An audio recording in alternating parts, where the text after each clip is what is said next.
Ecuador, Perú, Uruguay, Paraguay, Chile, Colombia, Costa Rica, Argentina, América Latina. Conectamos las voces que mueven al continente. Los legisladores de América Latina se encuentran en el segmento de entrevistas. Entre parlamentos. Entre parlamentos. Sean ustedes bienvenidos y bienvenidas a Entre Parlamentos, una nueva entrega a través de la señal de TVL y la radio de la Asamblea Nacional en Quito, Ecuador. Y desde acá, desde el centro del mundo, nos trasladamos hasta el sur del continente, nos vamos hasta Chile. Queremos agradecer, ya está conectado con nosotros, el senador representante de este país, Sergio Gaona, con quien vamos a hablar acerca de temas que son de interés no solo local, no solo nacional, no solo regional, sino mundial. Senador, ¿cómo está? Bienvenido a este espacio. ¿Qué tal? Qué gusto de saludarle y por supuesto saludar a la radio y televisión de la Asamblea Legislativa del Ecuador y un tremendo gusto poder compartir con ustedes de acá desde Santiago de Chile. Gracias por estar con nosotros. En el año 2024, Ecuador sufrió una de las más grandes sequías de los últimos 60 años, lo que derivó en problemas en electricidad en nuestro país. Chile, la parte norte de este país, de su país, enfrenta también o es considerado una de las zonas más secas que tiene nuestro planeta. Y en esta materia se ha legislado en Chile, senador. ¿Qué es lo que se ha contemplado dentro de esta legislación para garantizar tal vez el acceso al agua, un recurso hídrico que es muy necesario para sobrevivir? Bueno, primero que todo decir que el escenario en Chile es bastante grave. América Latina enfrenta sequías prolongadas y desertificación y Chile no es la excepción. Y llevamos más de una década de déficit hídrico y varias regiones han visto caer de manera dramática realmente su disponibilidad de agua. Esto golpea evidentemente a las familias, a los agricultores y a sectores completos de la economía, lo que confirma que hablamos de un desafío que es de verdad estructural. Desde el Congreso de Chile, este tema se ha instalado como una de las principales prioridades. Se ha reconocido que el agua ya no puede tratarse como un recurso abundante, sino como un bien estratégico y esencial para la vida. Para nosotros eso es muy importante y es por eso de que hoy día nosotros hemos fortalecido la legislación, hemos modificado el Código de Agua y hoy día el aprovisionamiento de agua se ha garantizado de tal manera que el derecho humano al agua sea prioritario, sobre todo los demás usos. Es decir, el agua puede ser usada para la minería, para la agricultura, para la preservación ecosistémica, para el saneamiento y para el consumo humano. Y evidentemente lo que tiene que ver con consumo humano y saneamiento sanitario es el primer lugar de prioridad. Y esa modificación se hizo de manera estructural en el Código de Agua el año 2022 y hoy día hay una serie de otros proyectos de ley que están abordando también este tema de las dificultades que tenemos con el recurso hídrico en nuestro país. Senador, usted lo mencionaba, el Código de Aguas, en el que también se permitió declarar la escasez hídrica y la apropiación de los derechos de aprovechamiento. ¿Qué significa? Claro, mire, el Congreso ha adoptado medidas concretas para enfrentar este desafío. Lo más relevante se ha visto en la reforma, como usted decía, del Código de Aguas, que cambió de verdad el corazón de nuestra legislación al establecer que el consumo humano y el saneamiento, como le señalaba recién, tienen prioridad por sobre cualquier otro uso. Eso significa que frente a la escasez, la ley pone en primer lugar el acceso al de las personas y a partir de ahí se ordenan los demás usos del recurso. En paralelo, se ha ido trabajando en proyectos que buscan asegurar nuevas fuentes de agua. Evidentemente, las fuentes de agua la proporciona la naturaleza, pero desde la legislación podemos ir ordenando esto. Y, por ejemplo, tenemos ahora un proyecto de desalinización que entrega un marco jurídico claro para el desarrollo de plantas de desaladores que produzcan agua potable en las zonas más afectadas con la sequía. Por su parte, el proyecto de tratamiento de aguas residuales también, que es un tema relevante, permite reutilizar el aguas tratadas para la agricultura, por ejemplo, para la industria o incluso para el consumo humano en niveles avanzados de purificación, aprovechando cada gota en un país que tiene un tremendo déficit hídrico. Y otro eje importante también ha sido fortalecer la institucionalidad. La Superintendencia de Servicios Sanitarios también se ha modernizado de tal manera de establecer reglas bien claras y poder organizar todo lo que significan las empresas sanitarias también, en ese sentido. Senador, usted dice cuidar y aprovechar cada gota. Como población, como chilenos, lo están haciendo y tal vez como región, nosotros cuidamos cada gota de agua que tenemos ahora.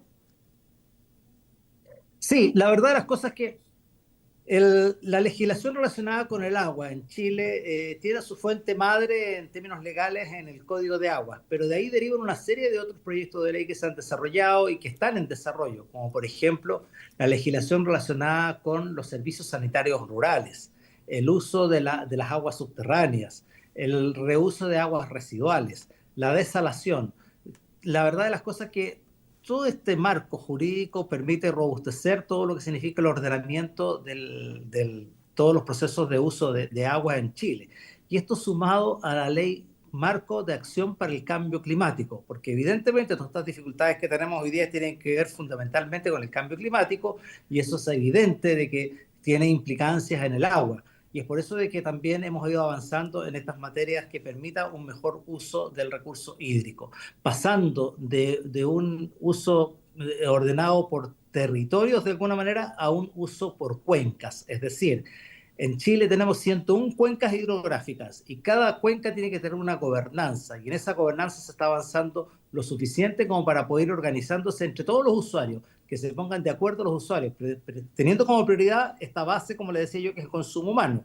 Pero sobre eso después ponerse de acuerdo para el uso para la minería, para la industria, para la agricultura, para la preservación ecosistémica, en fin, para todos los elementos que sean necesarios para el uso del recurso hídrico.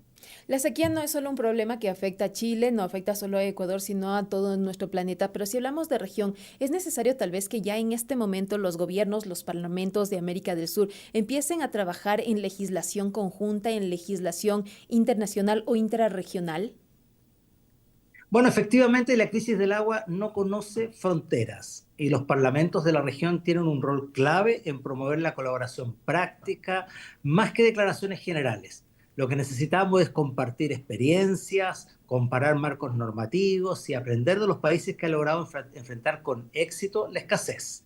Existen ejemplos muy valiosos. España ha desarrollado un sistema de salinización, por ejemplo, público-privado altamente eficiente, con estándares ambientales y energéticos de primer nivel. Israel, sin perjuicio de que para mi juicio es un estado criminal, también ha hecho su parte, ha convertido la reutilización de agua en una política de Estado y hay que aprender de eso. Algunas cosas que evidentemente no nos gustan de Israel, sobre todo lo que está pasando en el conflicto árabe-israelí, pero sin embargo hay que aprender también de lo que está haciendo Medio Oriente relacionado con el agua, Arabia Saudita, lo que hace Marruecos, lo que está haciendo también Jordania, respecto de cómo usa de manera muy eficiente el agua. Y América Latina no puede quedar atrás en esto y puede avanzar en esa misma dirección, generando los espacios de cooperación entre los parlamentos para intercambiar buenas prácticas, modernizar las leyes, promover tecnologías que permitan disponibilizar el agua en forma sostenible, especialmente en las regiones más afectadas por la sequía. No se trata esto de copiar modelos, sino de aprender lo que ha funcionado y adaptarlo a nuestra realidad local. En definitiva, Senador, ¿y cuál es ese primer paso que pueden llegar a dar, en este caso, los parlamentos? Yo creo que el primer paso que hay que dar es ponerse de acuerdo, conversar. Nosotros, por ejemplo, en materia de salud, hemos invitado hoy día a congresistas peruanos a ver cómo están enfrentando los temas relacionados con cáncer, en términos de la legislación y el acceso oportuno y de calidad a la atención y prestaciones de salud en esa materia. Y también nosotros hemos colaborado a través de distintas instancias legislativas, como por ejemplo el Parlamento Andino. A mí me toca en lo personal participar en el Parlamento Andino y ahí tenemos mucho intercambio y mucha cooperación. Es cierto que en algunos países como en Ecuador, Bolivia y Perú, los parlamentarios andinos funcionan como algo distinto del Congreso, pero en el caso de Chile y Colombia, sí efectivamente los mismos parlamentarios andinos somos a la vez también congresistas en nuestro país. Y evidentemente hay mucha cooperación y trabajo conjunto, tenemos intercambio de opiniones, conocemos por ejemplo en minería, conocemos la legislación minera en todo el continente y cada vez que tenemos algún problema siempre hacemos legislación comparada, buscamos fórmulas de entendimiento, buscamos fórmulas de integración también. En el ámbito energético es relevante, por ejemplo, que se pueda integrar la energía, la interconexión eléctrica en todos los países del Cono Sur sudamericano. ¿Y por qué no pensar también en una posibilidad de interconectarnos con el agua también? Yo creo que hay que buscar mecanismos que den las condiciones legales, constitucionales, legislativas para poder enfrentar de manera conjunta todo esto. Senador, usted decía algo y me permito quedarme en ese tema, el funcionamiento del Parlamento andino, que en el caso de lo que usted mencionaba, Colombia y Chile es muy diferente al caso de Ecuador, en donde se designa a los parlamentarios por votación popular, independientemente del Congreso o la Asamblea Nacional en nuestro país. Y cuando se toma una resolución en el Parlamento andino, no son vinculantes para el caso de Ecuador. ¿Esto debería ser modificado tal vez para todos los países que forman parte del Parlamento? Yo creo que son solamente modelos distintos. Nosotros también, las decisiones que se toman en el Parlamento andino no son vinculantes con la legislación chilena, pero sí nosotros podemos traer esos marcos normativos y generar iniciativas de ley dentro del Congreso. Y es bastante más fácil porque al ser integrantes del Congreso respectivo, nosotros evidentemente tenemos una amplia posibilidad de poder promover proyectos de ley que partan de iniciativas o de ideas que salen del Parlamento andino. Y de hecho en la práctica sí lo hacemos. Por ejemplo, ahí, ¿cuál ha sido una de las ideas que del Parlamento andino nacieron y se trasladó a legislación chilena?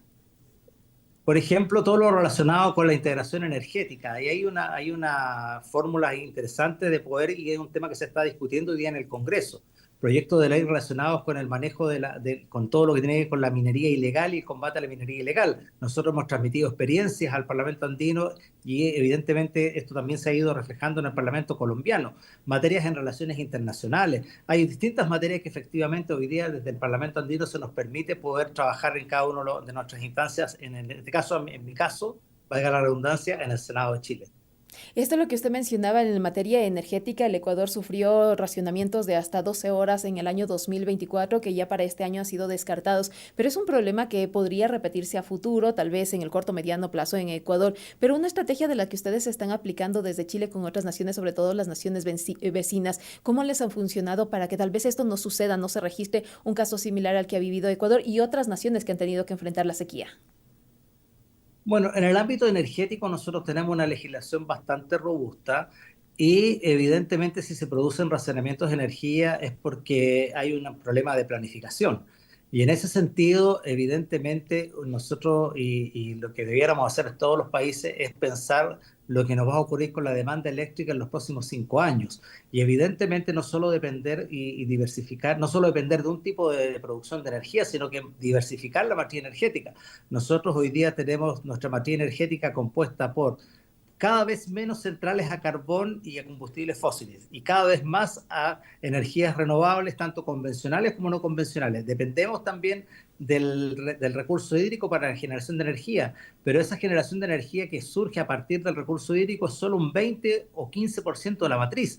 El resto son energías eólicas, son energías solares, son energías termosolares de concentración solar, son diésel, son gas, son otro tipo de energía. Por lo tanto, y además ahora tenemos una legislación que permite también desarrollar todo lo que es el almacenamiento a través de baterías. Por lo tanto, ¿por qué esto no le ha ocurrido a Chile a pesar de la sequía? Porque ha habido una planificación de la energía en los últimos 40 años.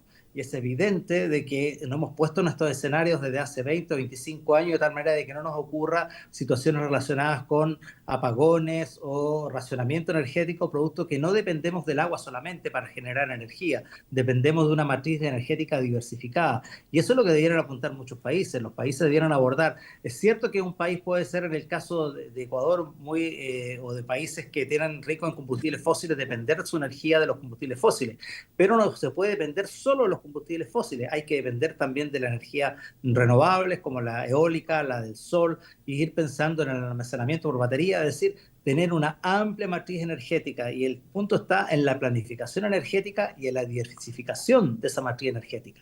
Hemos hablado acerca del trabajo que tienen que hacer los gobiernos, que tiene que hacer y está haciendo también el Parlamento, en este caso el de Chile, pero ¿cuál es la responsabilidad que tiene el ciudadano? Porque todos en un Estado somos responsables, en este caso del mantenimiento tal vez de nuestra capacidad operativa en materia de energía, pero en el tema del cuidado del agua.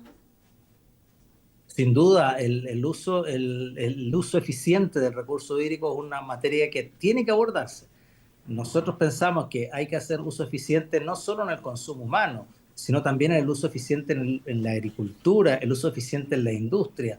De hecho, tenemos un proyecto de ley que apunta a los incentivos adecuados y razonables para aumentar la eficiencia del uso del recurso hídrico. Es por eso de que la gobernanza de las cuencas hidrográficas es relevante y el cómo también los ciudadanos se comprometen con el cuidado del agua. Hoy día en Chile hay bastante conciencia de la escasez del recurso hídrico y por tanto del cuidado que tiene que haber de este recurso. Y así hemos nosotros establecido esto, dado que llevamos 10 a 14 años con sequía en vastas zonas del país. Es evidente que la gente ha tomado conciencia de esto y esto requiere no solo legislación, sino también conciencia ciudadana, con campañas educativas a nivel escolar, a nivel de jóvenes, a nivel de personas en general, adultas, lo importante es cómo poder también hacer un uso eficiente del agua. El agua no sobra, el agua escasea, por lo tanto el comportamiento de uso tiene que ser en conforme a ello.